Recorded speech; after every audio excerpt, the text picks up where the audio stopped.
میرے واجب الاحترام معزز حاضرین، گزشتہ جمعہ آپ حضرات کے سامنے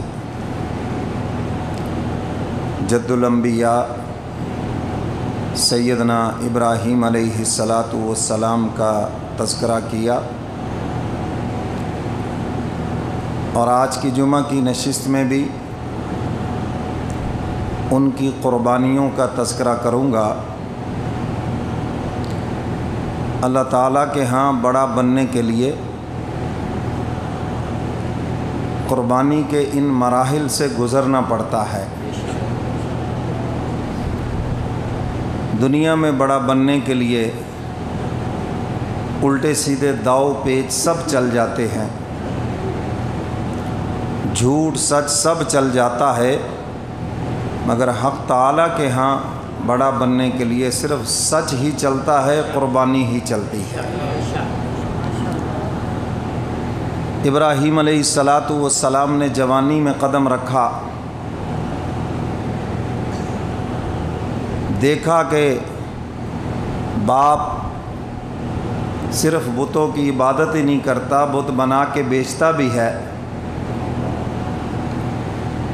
اور پوری قوم بھی بتوں کی پوجا میں لگی ہوئی ہے، اور بادشاہ وقت نمرود بتوں کا پجاری بھی ہے اور خود خدائی کا دعویٰ بھی کر رہا ہے کہ سب سے بڑا خدا میں ہوں۔ تو ابراہیم علیہ السلام کے لیے بظاہر ہر چیز ناموافق ہے، یہ میرے اور آپ کے سمجھنے کے لیے ہے۔ آج شیطان نے ہمارے دماغوں میں یہ بات بٹھا دی ہے، ہم دنیا سے کٹ جائیں گے، لوگ کیا کہیں گے، برادری کیا کہے گی، فلاں کیا کہے گا۔ یاد رکھو، اللہ کی دوستی کے سفر میں یہ سب چیزیں سامنے آئیں گی۔ اچھے بھلے نوجوان داڑھی رکھ لی، ماں باپ کھڑے ہو گئے سامنے، لو جی آپ کا جہاں رشتہ طے ہوا ہے ادھر سے جواب آ گیا ہے، ادھر سے خسر پسر شروع ہو گئی ہے۔ ہم نے تو جنٹل مین سمجھ کر رشتہ طے کیا اور یہ تو مولوی صاحب بن گئے ہیں۔ تو یہ امتحان تو بھائی شروع ہونا ہے۔ اب آپ اگر ایسا دین ڈھونڈ رہے ہیں جس میں کوئی آزمائش نہ ہو، کوئی تکلیف نہ ہو، کوئی رکاوٹ نہ ہو، اللہ نے ایسا دین اتارا ہی نہیں ہے۔ تو میرے محترم سامعین، ماں باپ کی اطاعت واجب ہے، ضروری ہے، لیکن یاد رکھنا جب اللہ اس کے رسول کے حکم کے خلاف آ جائے تو ان کی اطاعت کفر ہے، گناہ کبیرہ ہے۔ اس وقت اللہ کا حکم ماننا ہے۔ اگر ماں باپ شرک پہ مجبور کریں اور ان کے کہنے پہ تم نے شرک کر لیا تو کفر کیا ہے، کوئی ثواب نہیں ملے گا، سزا ملے گی۔ بلکہ داڑھی حضور کی سنت ہے، ماں باپ کے کہنے پہ کبھی نہ کٹوائیں۔ بس ایک بات یاد رکھ لیں، رحمان کا حکم پورا کرنے کے لیے کسی بھی شیطان سے اجازت کی ضرورت نہیں ہے۔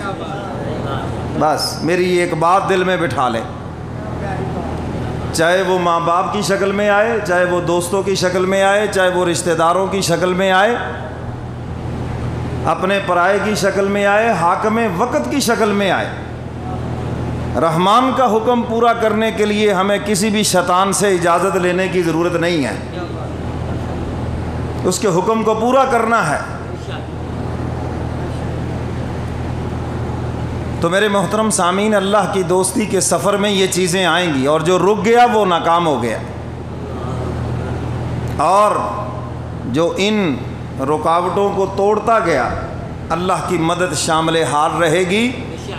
اور بظاہر اگر کسی کو تنہا نظر آ رہا ہے، حقیقت میں وہ تنہا نہیں ہے، خدا کی طاقت اس کے ساتھ ہے،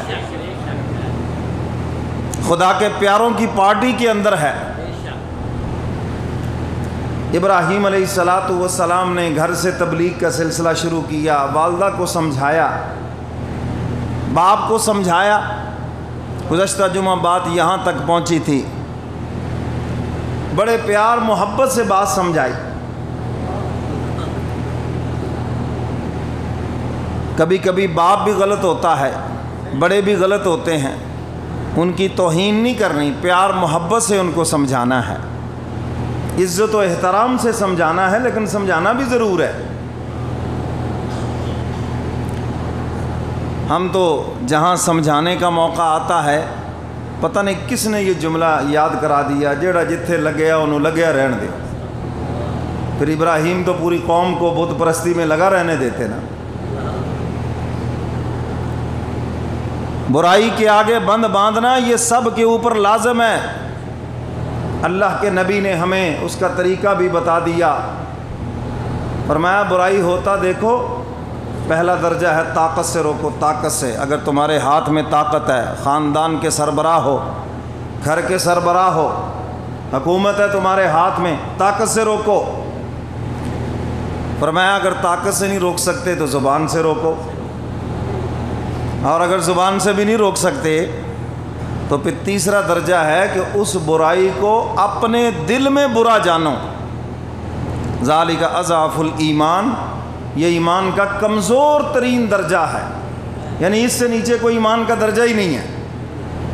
اور اگر تم نے اس برائی کو دل میں بھی برا نہ جانا بلکہ دل سے قبول کر لیا تو تمہارے اندر وہ کمزور درجہ بھی ایمان کا نہیں ہے.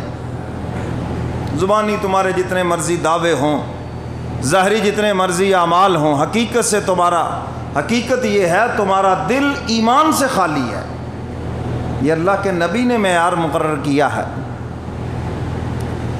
تو ابراہیم علیہ السلام نے باپ کو سمجھایا, باپ نے انکار کر دیا, قتل کی دھمکی دی, گھر سے نکال دیا.